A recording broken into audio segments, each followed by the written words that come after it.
So this right here is a dash cam, right?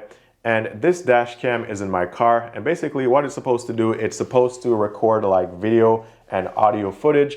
And the reason I got this dash cam in the first place is because, you know, people do like the whole brake scam where they'll like stop abruptly so you can run into them, and then they'll, you know, like try to rip you off for some money or rip off the insurance company.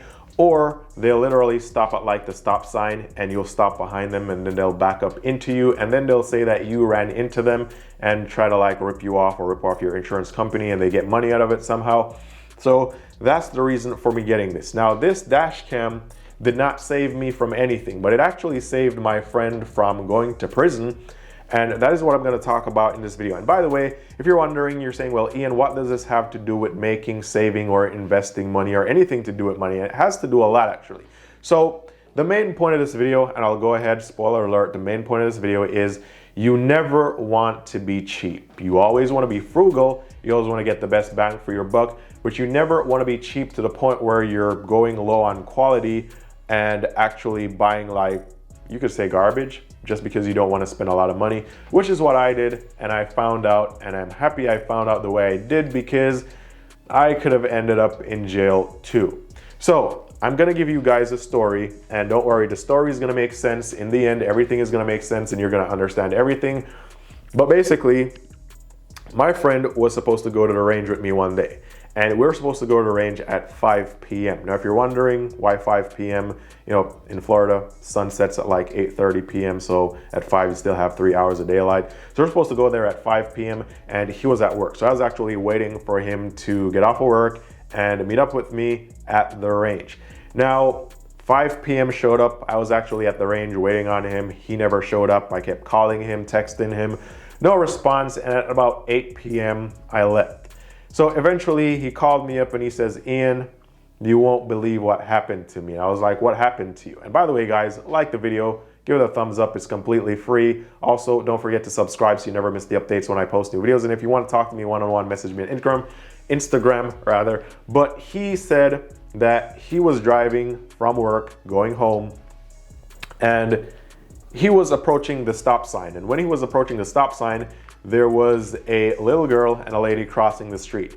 Now, the little girl was, you know, the lady was kind of like pulling the little girl, and the little girl fell on her knees, and then the lady like picked her up and brushed her off, and they, you know, went across the street. Now, when he got to the stop sign, he said that the lady started shouting at him. And so he rolled his windows down, and the lady was shouting that, hey, you hit my kid, you hit my kid. And he was like, no, lady, I didn't hit your kid. She fell before I even got to the stop sign. So the lady was furious, and she actually said that she was going to call the cops and say that he hit her kid. So at that point, my friend was like, this lady's crazy. So he rolled his windows up, he left, and he went home. He actually went to sleep when he was supposed to meet me at the range, but we'll get to that. So short while afterwards, he got a knock on his door, and it was like the entire police department. They were at his house because they got a report that there was a hit and run involving his truck. And here's the bad thing. He was actually in an accident like the week before, and he actually had a dent on the front and on like the side of the fender near the front of his truck. So it actually looked like he hit something. So the cops were there and they're like, are you so-and-so? And they were like, hey, we got a report that you hit a little kid, and we're actually here for you. Now, luckily, this guy, I don't know how he did it, but apparently he was lucky enough to get the opportunity to show the cops the dash cam footage before they, I don't know, arrested him or something. And so he went to his truck and he turned the dash cam on, and it records audio and everything. And he played the video, and you could clearly see that, you know, the kid and the lady, they were like, I'd say they were like maybe at least at the very minimum, like I would say at least maybe like 80 feet before he even got there. So the kid fell in the street. We saw it on the dash cam, and then they crossed the street. And then when he got there, we heard the entire exchange with the lady shouting at him and what she said. So based on that, the cops were like, okay, this lady is actually wrong and she's telling lies on you, so we're not going to arrest you and whatever, right? Now, to the best of my knowledge, the lady actually never got into any trouble, which is kind of like, that kind of sucks that she did that and there was like no, you know, no action taken. But anyway, When my friend told me this, I remembered my dash cam. And when I went to buy my dash cam at first, I actually asked him, I was like, hey, what kind of dash cam do you have? And he actually pulled up the same model and he showed me on Amazon. However, it was for, I think, like $230. And the first thing that came to mind was, I'm not spending $200+ on a low-end camera to record people driving, right? That doesn't make any sense. And he was like, yeah, you gotta get a good quality so it can save you. But at the time I was like, no. So I actually went on Amazon, and what did I do? Of course, I searched for the cheapest possible dash cam that I could find, and I found this. I paid around $18.99 for it at the time. This was like 2 years ago or 3 years ago. It's been a while. And I bought it. I install it, it powers on, it records to the best of my knowledge because it's always on when I'm driving. And so I thought that I was safe and secure. However, after this happened to my friend, I figured out that my dash cam is actually a piece of garbage because number one, it doesn't allow you to play back the videos from the actual dash cam. You'd have to pop the memory card out, go to a computer, download it, and then replay it. So like if you're on the fly, like if you're on the road, let's say you get into an accident and then the cops get called and they show up, you can actually use this thing to play the video to show them. So number one, it wouldn't help me anyway. I didn't know this before because I didn't take the time out to like read about this stuff. So this was a bad purchase, and it was a cheap and bad purchase. Now, secondly, the quality is really bad. Now, the screen is small, so I just always thought that, you know, the screen is small so I can see everything. But after downloading the videos to my computer, I realized that I can see the cars and people and like object. I can like tell what they are, but there are details that I would want to know. Like if somebody backs into my car or hits me and drives off, I wouldn't be able to clearly tell like the model of the car or even the license plate or the tag number. So this actually doesn't help me. So based off this, I didn't save $200+ by paying $18.99 for this. I actually wasted $18.99 because now what I'm gonna have to do is I'm gonna throw this in the trash, right? And now I'm gonna have to just go and buy the dash cam that I should have bought in the first place, right? And this is kind of like with everything. Like I've always tried to be frugal, but I get it. I actually try to be cheap and not frugal, and that's something that I need to fix. But the point is, you always want to be frugal and not cheap because you're gonna spend your money on stuff that isn't worth it. And then in the end, you have to go and buy the correct stuff or buy it or do it the right way. And then instead of saving money by buying the cheap stuff, you actually end up spending more money. So you'd be better off just doing it like good the first place, right? And this is like when I moved into this house, I was talking to my mom. I was telling her, I was like, I'm gonna buy a bed. I'm gonna buy a bed on Amazon. And she was like, don't buy a bed on Amazon.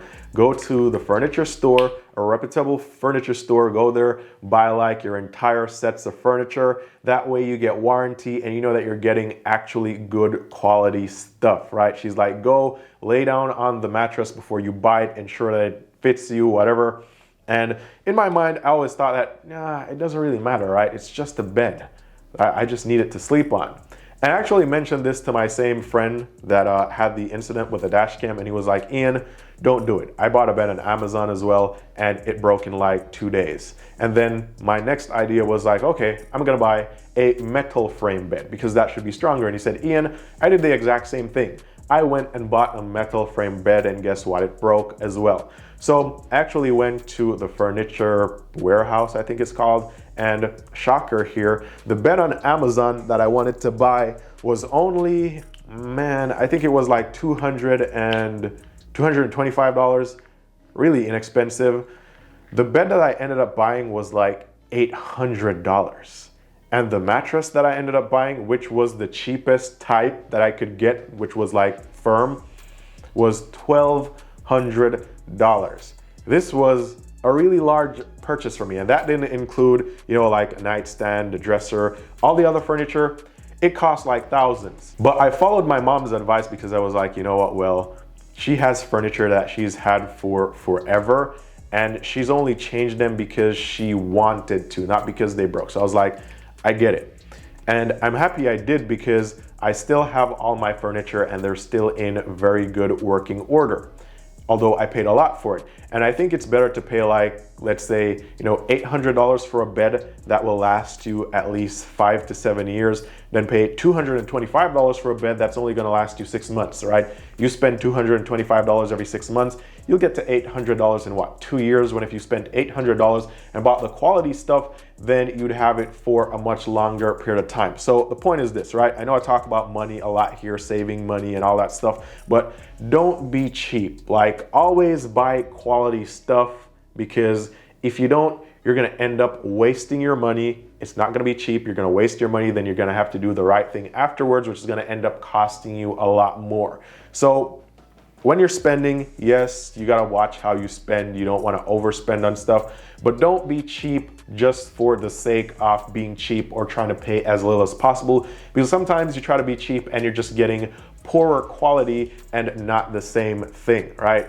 So that's the entire idea behind this video. Luckily, my friend didn't get locked up in prison. That dash cam saved him. Luckily, I didn't have a similar incident, because this dash cam probably wouldn't have saved me. So I'm gonna go ahead and purchase the correct thing on Amazon now.